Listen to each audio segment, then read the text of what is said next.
Bonjour et bonne année à tous. Écoutez, je vais vous souhaiter la santé, mais c'est l'objet de ma vidéo d'aujourd'hui. Quand la santé fait défaut, il faut avoir une infrastructure pour répondre à nos besoins.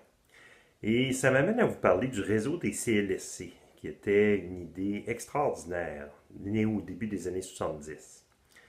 Rappelez-vous, à l'époque, les CLSC avaient été créés comme première porte d'entrée en ayant, entre autres, des médecins salariés, mais en ayant aussi une gestion ou un système de prise de décision qui était très local par l'intermédiaire d'un conseil d'administration. En tant que résident de Limoilou, durant de nombreuses années, quand le CLSC Limoilou offrait encore des services d'un médecin pour les consultations sans rendez-vous, je l'ai utilisé à de multiples reprises, autant pour mon garçon que pour moi. J'adorais justement me rendre à mon CLSC à quelques pas de chez moi, passer une attente de un certain temps, 1 ou 2 heures, et pouvoir consulter un médecin qui prenait le temps justement d'aller en profondeur.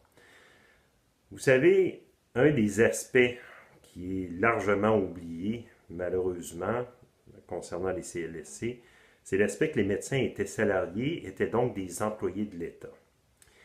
Et vous savez, suite à la mise en place du système d'assurance maladie publique et avec la RAMQ, malheureusement, un des rendez-vous ratés, ça a été de faire de l'ensemble des médecins au Québec des salariés au lieu d'être payés à l'acte et de permettre comme ça le concept de médecin entrepreneur.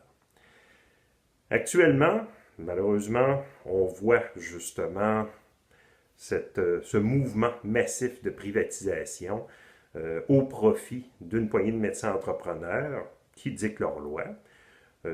Évidemment, le fait qu'on ait un ministre médecin lui-même n'aide pas.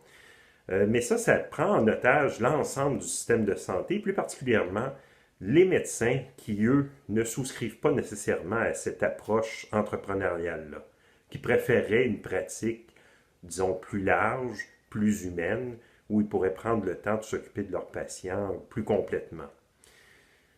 Mais là, malheureusement, avec la disparition des médecins à l'intérieur des CLSC, ça laisse pratiquement le champ libre au concept de clinique privée. Et là, le ministre Barrette, actuellement, avec le déploiement des supercliniques, pousse la logique encore plus loin.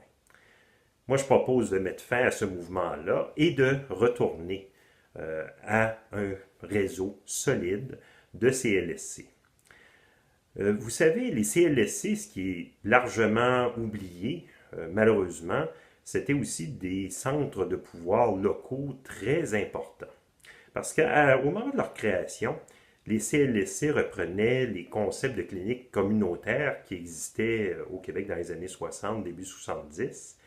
Et au moment de la mise en place du réseau, les conseils d'administration des CLSC étaient occupés, les postes étaient occupés par des acteurs du milieu, par des gens qui provenaient des environs. Et ça permettait aux CLSC, entre autres, d'avoir un rôle pour faire de la promotion, de la prévention, de la revendication, même dénoncer des situations, des problèmes de santé publique. Vous savez, j'ai amorcé ma campagne, entre autres, en vous indiquant qu'un des grands enjeux de nos problèmes de société, c'est une prise de pouvoir que nous devons faire, particulièrement en matière d'économie, mais justement la réhabilitation des CLSC complètement dans leur rôle d'instance locale, dirigée par des gens à proximité de leur CLSC, c'est aussi une prise de pouvoir qui permettrait aux gens de pouvoir changer les choses dans leur milieu. C'est un très gros défi, parce qu'actuellement, on est largement engagé dans une privatisation massive des services de santé, en dehors des services hospitaliers, mais même à l'intérieur des services hospitaliers, malheureusement, on voit une privatisation qui se fait à différents niveaux, comme par exemple les services d'analyse, suite à un examen médical.